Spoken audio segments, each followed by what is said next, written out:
Well, let's read what it says first. Notice the imagery, Constitution, like put through a paper shredder. What is that called? I think I'm vaguely acquainted with it.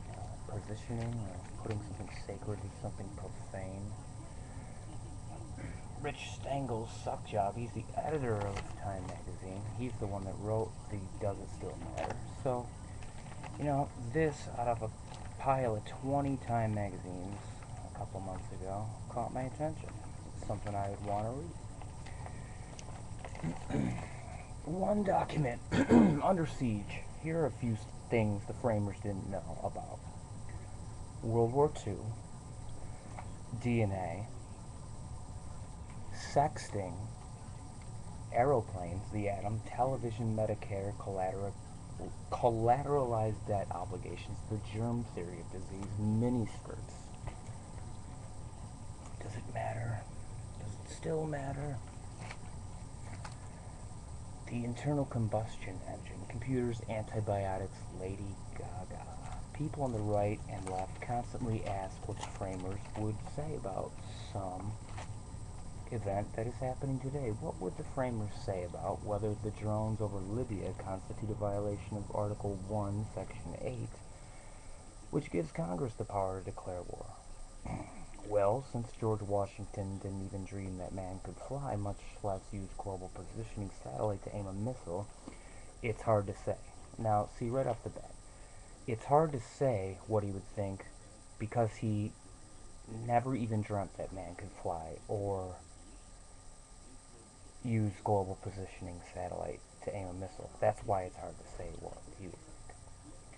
What would the framers say about whether attacks on people who did not buy health insurance is an abuse of Congress's authority under the Commerce Clause?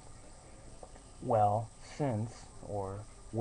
because James Madison did not know what health insurance was, and doctors back then still used leeches, it's because he didn't know what health insurance was, and it's because doctors used leeches back then, which is why it's difficult to know what he would say.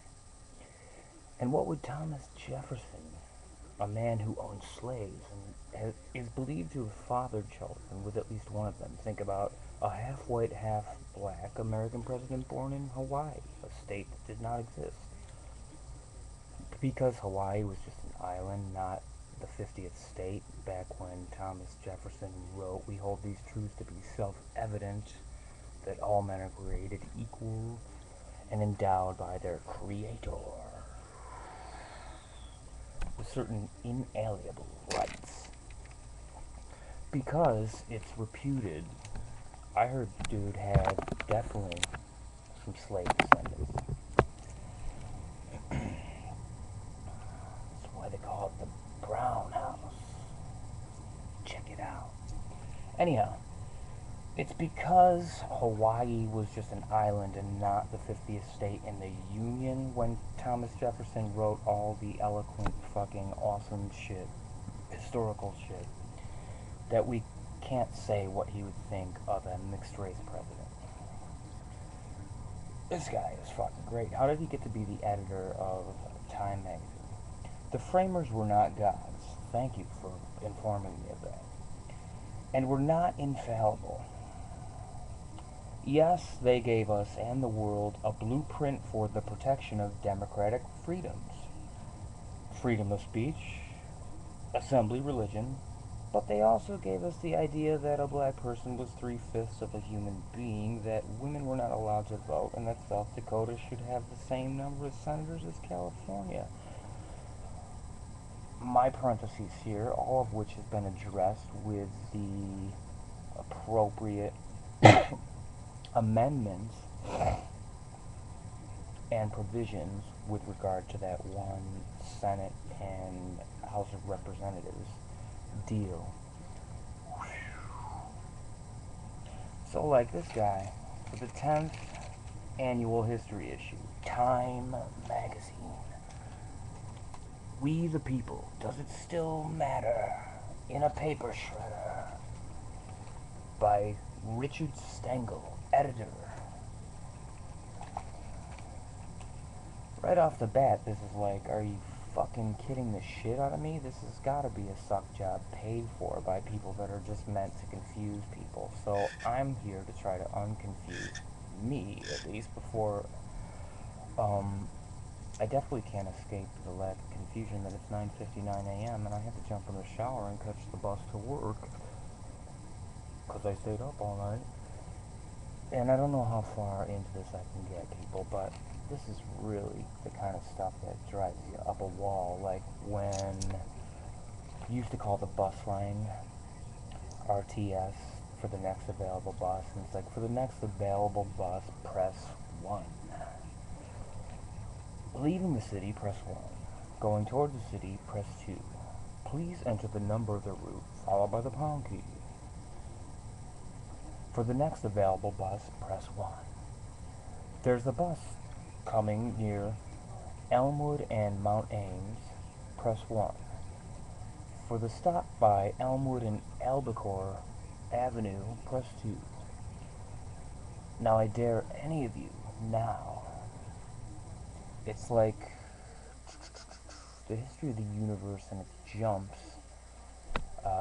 in mind and development seem to go on a dialectically forward path until just recently. What are we seeing here, people?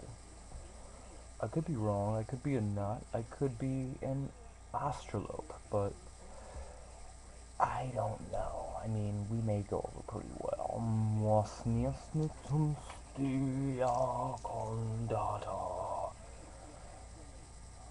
Anyhow, getting back on the topic before I have to get off of my knees and go take a shower and get ready for work so I look like a freak in the emergency room, because I think about this stuff all the time.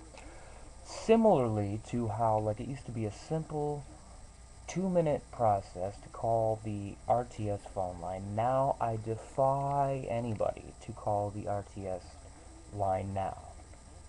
It is a voice interactive 42 minutes before you realize you still haven't gotten your bus information. Exercise in why.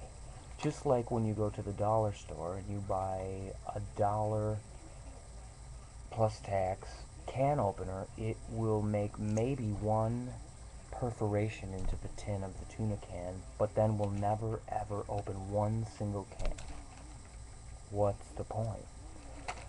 And there's a lot of that weirdness in the world, and I'm just itemizing it because, like, it just popped in my head to itemize it. The cans, the bus line, fucking voicemail used to be to send the message, press 1. To review it, press 2. To re-record it, press 3.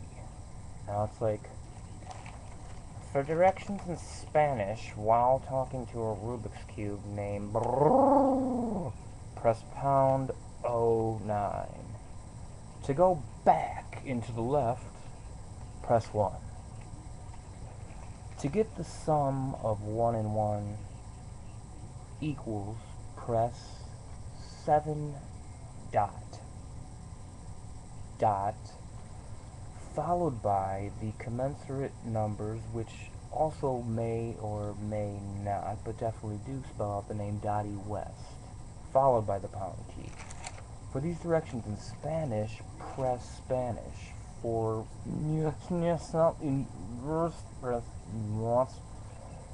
if you're codependent, have someone else hit the numbers. If you're schizophrenic, hit 3, 4, 5, 6, 7, 8, 9, 10, 11, 12, 13, 14, 15. If you're paranoid, hit 17 and stay in the line. Everybody's coming to get you, motherfucker. Alright, anyhow.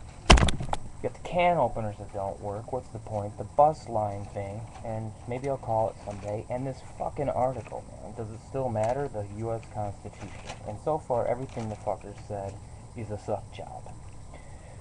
Let me just stop this in case it doesn't record properly. Or my name is Orville Redenbacher.